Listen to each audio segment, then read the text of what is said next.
Bonsoir. Bonsoir tout le monde, ici Monsieur Cacahuète et Zou qui est dans la pièce à côté. Carla, Neige, Terence, Philippe, Butters, Tolkien, nous sommes tous là dans ce fantastique samedi 1 février 2025 et il est déjà 22h50. Ce soir, thématique voulue ou pas voulue, coïncidence ou joincidence.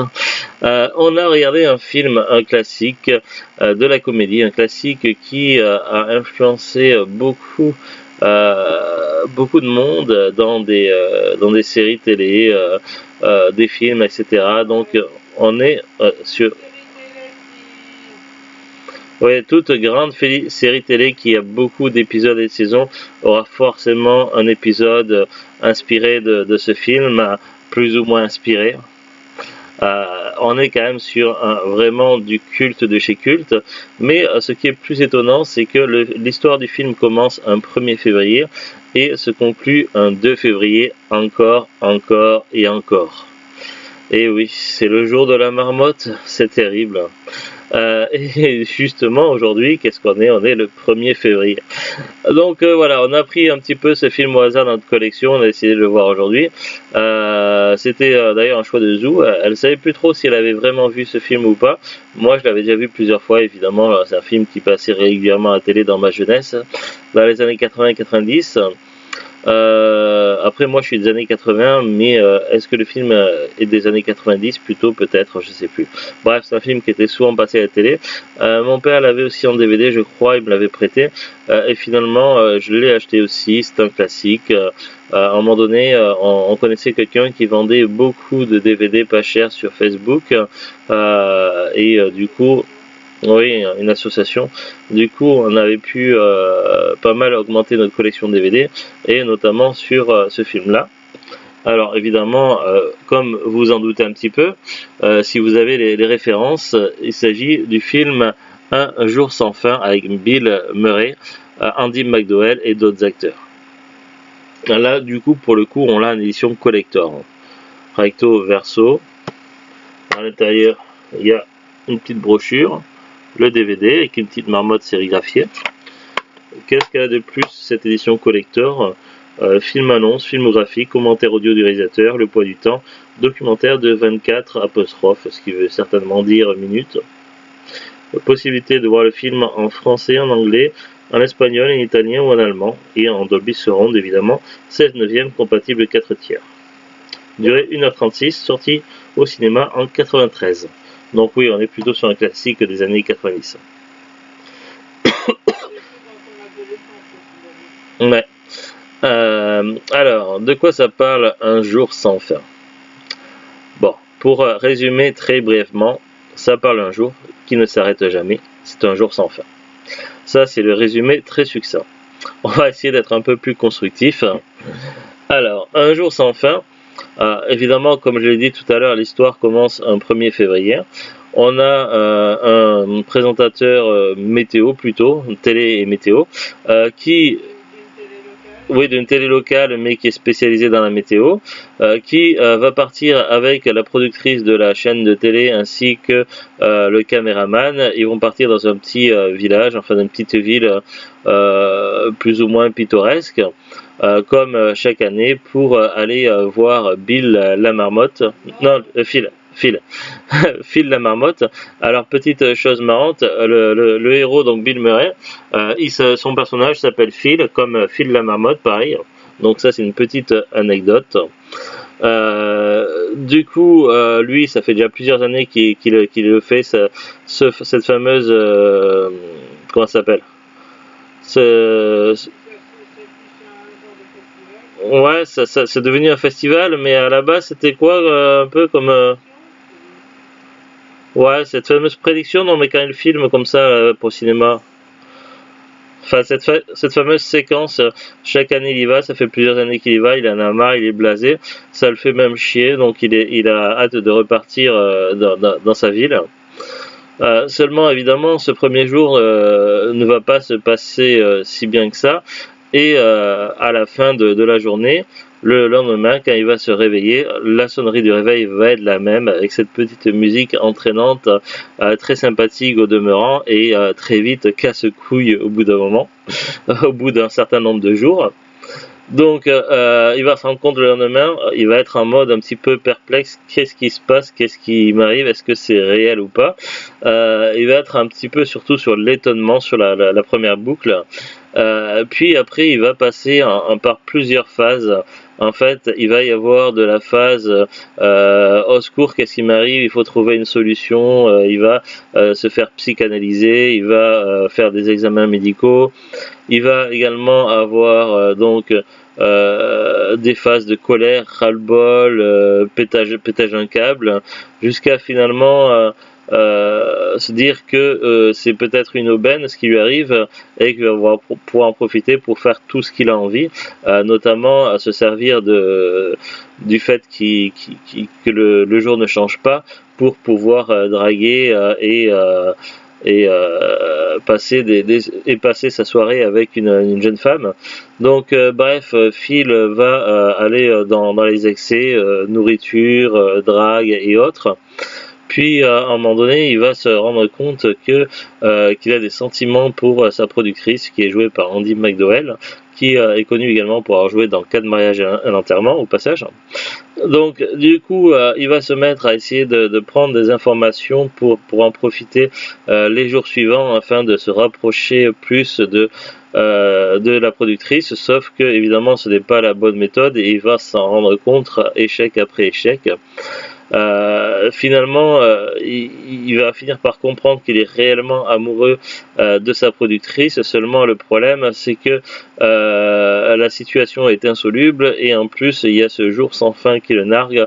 Il va aller jusqu'à kidnapper la marmotte, jusqu'à se suicider de 1001 manières. Seulement, ça ne change rien puisque le jour se réinitialise à chaque fois et il se retrouve à nouveau dans son lit avec cette fameuse musique casse-couille.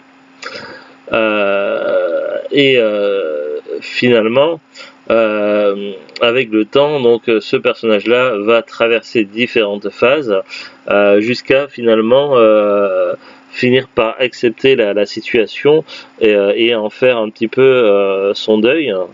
Et du coup, il va être plus serein, il va du coup être moins, il va accepter son sort et il va être plus ouvert aux autres et du coup son comportement va sembler plus naturel et évidemment ça va avoir un écho sur les autres personnages jusqu'à finalement pouvoir sortir de la boucle. Grosso modo, c'est ça l'histoire, en essayant de ne pas trop spoiler, mais il faut quand même expliquer un petit peu le concept. Un jour sans fin est évidemment un film qui a énormément eu d'influence. Est-ce que c'est le premier film sur cette thématique? Je n'en suis pas sûr. Il est possible que c'est déjà été exploré par des très vieux films dans les années 50 ou encore avant. Mais disons que c'est vraiment le film qui a démocratisé le concept du jour sans fin et qui a influencé la pop culture. Pour citer seulement quelques œuvres où on retrouve ce fameux concept du jour sans fin, je me souviens par exemple d'un épisode de Stargate SG1 où le personnage se met carrément à jouer au golf dans le trou de la porte des étoiles, ou bien un épisode de X-Files, je crois que ça se passait dans une banque, je sais plus trop exactement, mais il y avait également le jour sans fin qui continuait tout le temps. Ça a eu des influences dans des dessins animés, dans des films, des séries télé, mais surtout le concept du jour sans fin a été le plus abordé le plus souvent dans des séries télé, comme le soulignait Zou tout à l'heure. Même toi, tu as te souvenir d'avoir vu ça plusieurs fois dans des œuvres. Donc c'est vraiment iconique. J'aurais pas grand chose de plus à en dire parce que c'est vraiment un film incroyable, un film culte, que même si on connaît l'histoire, même si on connaît les personnages, on peut le revoir et le revoir sans fin. Voilà, c'est un film pour moi que si on est passionné de cinéma, qu'on doit absolument avoir dans sa collection, et ça fait partie des grands films du cinéma. Et il est tout aussi culte dans le milieu de la comédie que Blade Runner dans le milieu de la science-fiction. On va lire à présent le synopsis au dos et après on va passer sur Wikipédia. Un météorologue prétentieux couvrant un événement local dans une ville de province a la surprise de se réveiller le lendemain, le même jour que la veille. Ce phénomène inquiétant se répète de jour en jour, bouleversant la vie et la personnalité du malheureux. Cette comédie fine, drôle et inventive signée Harold Ramis se regarde à l'infini. Bill Murray joue de son talent en virtuose, tour à tour bon samaritain, filou ou grand sentimental, face à Andy McDowell, douce et malicieuse. Sans oublier le caméraman qui est joué par le même personnage qui joue le père de Lily dans Comment j'ai rencontré votre mère, How I Met Your Mother. Il est aussi bizarre que dans la série How I Met Your Mother, et je me demande si le personnage s'est joué un autre rôle que ce personnage bizarre. Donc voilà, tous les personnages sont cultes, les événements, tout ce qui se passe dans le film est culte, c'est un film incroyable, il faut absolument l'avoir vu dans la vie. Même si vous avez déjà vu des films ou des séries qui abordent le concept du jour sans fin, il faut vraiment voir ce film-là qui a lancé tout ça, parce que c'est vraiment le film de part tout a commencé. Allez, je m'exprime pas très bien, j'en suis désolé, on va faire un petit tour sur Wikipédia. Allez, téléportation. Ouais, ça enregistre toujours, j'avais peur. Un jour sans fin. En anglais, Groundhog Day. Je sais pas ce que ça veut dire le mot Groundhog. Ou Le jour de la marmotte au Québec. C'est une comédie romantique et fantastique américaine réalisée par Harold Ramis, écrite par Danny Reuben et sortie en 93. Bon, après, on a le synopsis. On va éviter de le relire à nouveau.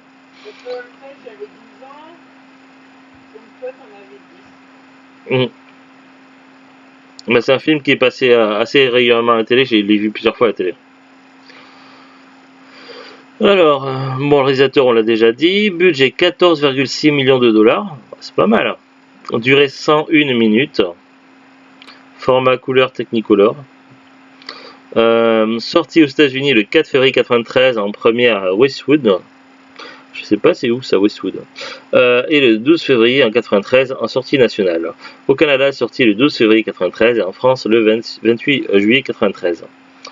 Casting: Bill Murray, Andy McDowell, Chris Elliott, Stephen Tobolowsky, Brian Doyle Murray, Marita Geraghty, Angela Patton, Rick Ducommun, Rick Overton, Robert Duke, Willie Garson, Ken Hudson Campbell, Les Podewell, David Pasquesi, Peggy Roder, Richard Hensel, Rob Riley, Hayden Walsh, Michael Shannon, Harold Ramis. Ah, le réalisateur, il joue un personnage aussi.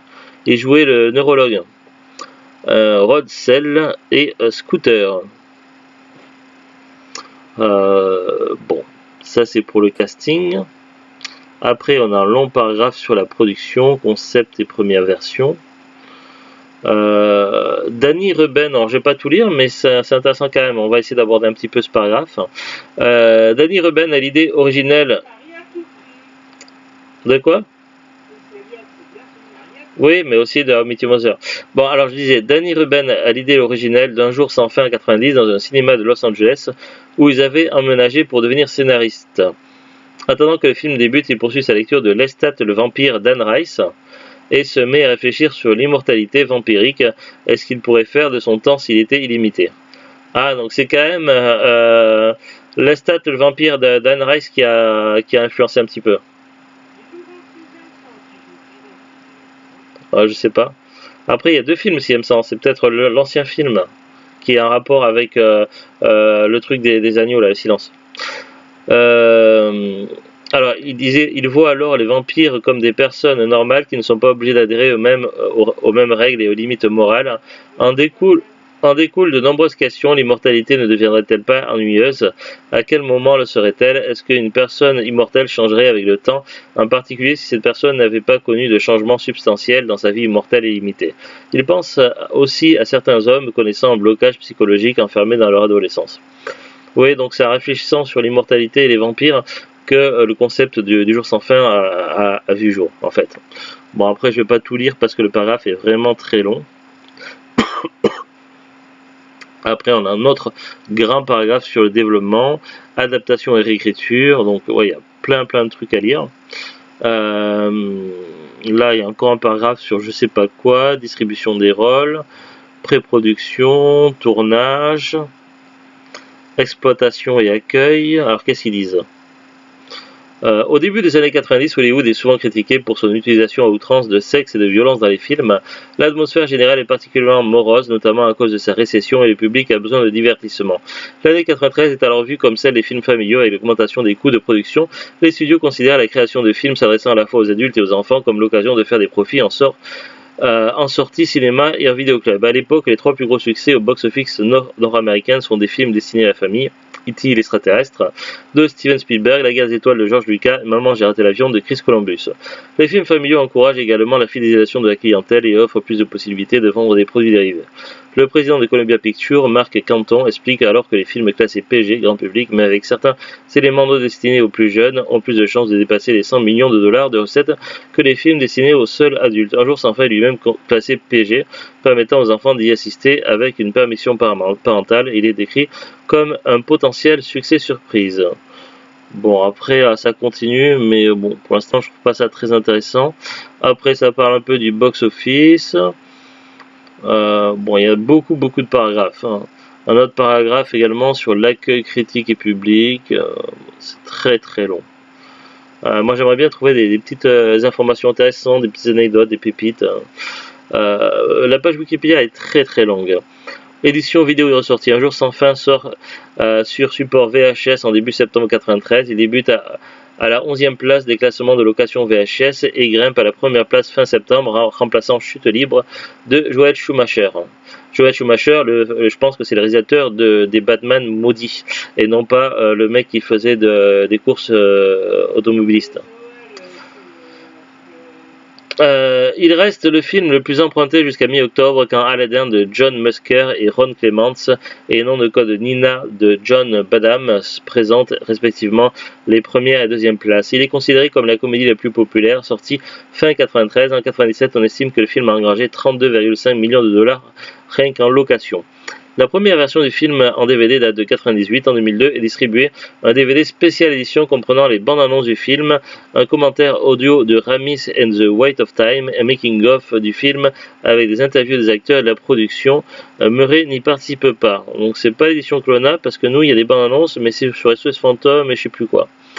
Une édition pour le 15e anniversaire du film, restaurée digitalement par Ramis pour l'occasion, sort en janvier 2008 et inclut les bonus de l'édition spéciale ainsi que l'interview de Ramis, un court documentaire sur les marmottes et les scènes coupées. Cette version ressort en Blu-ray en 2009 avec en supplément l'acteur Stephen Tobolowsky qui reprend le rôle de Ned, donne quelques informations sur le film en surimpression. C'est pas non plus la version Clona. En février 2018, pour célébrer son 25e anniversaire, une version remasterisée 4K sort dans quelques salles. En avril de la même année, l'Academy of Motion Picture Art and Science projette pour une soirée la version remasterisée au Samuel Goldwyn Theater à Beverly Hills, en Californie. La version remasterisée sera également en Blu-ray HD et en version numérique à les mêmes suppléments que l'édition du 15e anniversaire. Ok, non, mais ça mentionne pas la nôtre. Nous, on a l'édition collector et elle est mentionnée nulle part là-dedans. Ok, bon, bah c'est pas grave. Après, ça parle encore des distinctions, donc il y en a pas mal. Postérité. Ah, là, ça va être intéressant. Conséquences. Malgré son succès relatif, l'idée d'une suite est exclue dès novembre 93. Un jour sans fin est considéré comme l'un des films ayant permis à la Columbia d'inverser sa tendance à l'échec au box-office, aux côtés de Dracula de Francis Ford Coppola et des Hommes d'honneur de Rob Reiner, et d'une équipe hors du commun de Penny Marshall, tous trois sortis en 92. Peu après la sortie en salle de l'auteur Richard A. Lupoff, menace d'intenter une action en justice estimant que le film est un plagiat de sa nouvelle 12h01 et de son adaptation en court-métrage sorti en 90 où un homme est bloqué dans une boucle temporelle. L'affaire n'a jamais été officiellement déposée car la société de production du film, Chanticleer Film, refuse de soutenir une action en justice. De même, Léon Arden tente également une action en justice, affirmant que le film est une copie de celui qu'il a présenté sans succès à Columbia Pictures à propos d'un homme qui revit éternellement le 15 avril. Le juge statue à l'encontre d'Arden. Ça me fait penser quand depuis quelques années, il y a un film sur ce même principe qui est sorti sur Netflix, je crois que c'est une exclue Netflix, où un mec est enfermé dans un ascenseur. Je ne l'ai pas encore vu. Bon, après ça parle des rapports entre Murray et Ramis, beaucoup de paragraphes. Impact sur les carrières de l'équipe. Avis et critique ultérieure, un film culte. Moi, ce qui m'intéresse, c'est l'impact culturel. Hein. Alors, là, il y a un petit paragraphe dessus. Alors, de quoi ça parle? Bon, après, ce que je cherche, moi, c'est des influences. Voilà. Plusieurs cinéastes ont déclaré leur admiration pour Un jour sans fin, ou l'ont cité comme influence dans leur œuvre, dont David O. Russell, Terry Jones ou encore Jay Roach, qui dit qu'il s'agit du film qui l'a changé. Gillian Wearing dit que c'est l'un de ses films préférés, soulignant sa structure originale et son message philosophique intelligent. Le succès du film a aidé à légitimer l'utilisation du fantastique dans les comédies grand public, posant les fondations pour de futures comédies fantastiques telles que Menteur Menteur de Tom Shadyac, The Truman Show de Peter Weir ou Click Télécommandez votre vie de Frank Coacci. Sur ces trois films cités, ma préférence va quand même sur The Truman Show, largement. Menteur, je l'avais en cassette vidéo, mais il était pas foufou. Click, j'aime bien, mais sans plus. C'est vraiment The Truman Show qui est culte sur les trois. Bon, après, toujours des longs paragraphes. Moi, j'aimerais bien voir un petit exemple des endroits où ça a été repris le concept. Alors voilà, les origines du concept narratif d'un individu piégé dans un segment temporel répétitif remontent à 1904 et le procédé a toujours eu une certaine popularité, en particulier en science-fiction, mais Un jour sans fin est responsable de sa démocratisation auprès du grand public, c'est ce que je disais tout à l'heure. Les boucles temporelles ont été depuis utilisées à de nombreuses reprises au cinéma, comme dans entre autres, alors il cite Source Code, ouais je l'avais bien aimé, de Duncan Jones, Edge of Tomorrow, c'est celui qu'on avait bien aimé avec Tom Cruise. Tu sais, il était dans une espèce de méca et puis je sais pas quoi, puis il y a des extraterrestres et il était dans une boucle. De Doug Liman, Happy Birthday, donc pareil, le film d'horreur où c'est l'anniversaire et puis la fille elle meurt. Ouais, mais c'est pour citer, mais les gens qui nous écoutent, ils ne savaient peut-être pas. De Christopher Landon ou encore Palm Spring de Marc Barbaco, mais aussi à la télévision dans les séries poupées russes de Natasha Lyonne, Leslie Headland et Amy Poehler, Buffy contre les vampires de Joss Whedon, Angel de Whedon et David Greenwalt, X-Files de Chris Carter ou encore dans des jeux vidéo comme Legend of Zelda Majora's Mask, Outer Wild et Deadloop. Deadloop, on l'a sur PS5, mais je ne l'ai pas testé encore. L'influence d'Un jour sans fin est telle que le site TV Trop se réfère à cet arc narratif sous l'appellation Groundhog Day Loop, boucle d'un jour sans fin. Rubin explique qu'avec son scénario, il est tombé sur une histoire avec tous les ingrédients d'un classique, si simple et si sincère, qu'elle peut être reprise de façon totalement différente par de nombreux conteurs différents. On y fait référence dans des médias aussi divers que le roman à propos d'un gamin de Nick Hornby, sorti en 1998, le clip musical de 2000 Sad Day de Craig David, ou encore l'audiodrame Flip Flop, issu de l'univers de Doctor Who, sorti en 2003, où les habitants de la planète Puxatornii sont bloqués dans une boucle temporelle. Le 2 février 2016, des fans de Liverpool en Angleterre se réunissent pour regarder le film en boucle pendant 24 heures tous les 2 février depuis 2016, à l'exception de 2017, la chaîne de télévision britannique Sky Cinema Disney diffuse le film en boucle pendant 24 heures. En 2018, le Museum of Modern Art, MoMA, de New York débute une série de projections de films choisis via un sondage auprès de 35 universitaires en littérature et religion, avec celle d'Un jour sans fin. Un conflit oppose les chercheurs trop nombreux à vouloir écrire sur le film pour sa présentation. Après, ça parle des adaptations, un remake italien réalisé, ah bon, carrément. Bon, il y a trop d'informations, donc c'est vraiment très complet. Hein. Après, analyse, durée de la boucle temporelle. Ils disent la durée réelle de l'emprisonnement de Phil dans la boucle temporelle dans le film est l'objet de nombreux débats. Ramis donne à plusieurs reprises, dont dans les bonus DVD, une estimation d'environ 10 ans. Donc le gars, en fait, dans le film, le héros, il se retrouve piégé pendant 10 ans avant de sortir de la boucle. C'est énorme. C'est pour ça qu'il a autant évolué après. Et là, c'est l'information donnée par le réalisateur. Donc, après, il y a un paragraphe sur l'analyse thématique. C'est très long. Bon, allez, on va passer maintenant au DVD. Donc, nous, DVD acheté d'occasion. Presque. Donc, le DVD, nous, acheté sur Facebook d'occasion. Combien je l'ai payé? Je crois que c'était dans les 1€, mais c'était il y a un moment, il y a quelques années. Là, j'ai regardé sur internet, le DVD semble toujours commercialisé, pas dans la même version que la nôtre. La nôtre, elle doit plus être trouvable, ou alors sur le marché de l'occasion. Là, il y a une édition Un jour sans fin, 15e anniversaire, en DVD, expédié et vendu par Amazon à 7 euros. Je pense que 7 euros, c'est un prix largement correct pour un film culte et classique de chez Classique. Voilà, pas grand chose de plus à en dire, je vous embête pas plus longtemps et je vous invite à continuer à profiter de votre week-end. On est toujours samedi, mais pour 1 heure seulement, après on sera dimanche et on sera le 2 février. Oh mon Dieu, je risque d'être plus bloqué dans la boucle, c'est horrible. Allez, à très bientôt tout le monde, au revoir. Ah là là, c'est un jour sans fin aujourd'hui, j'en peux plus.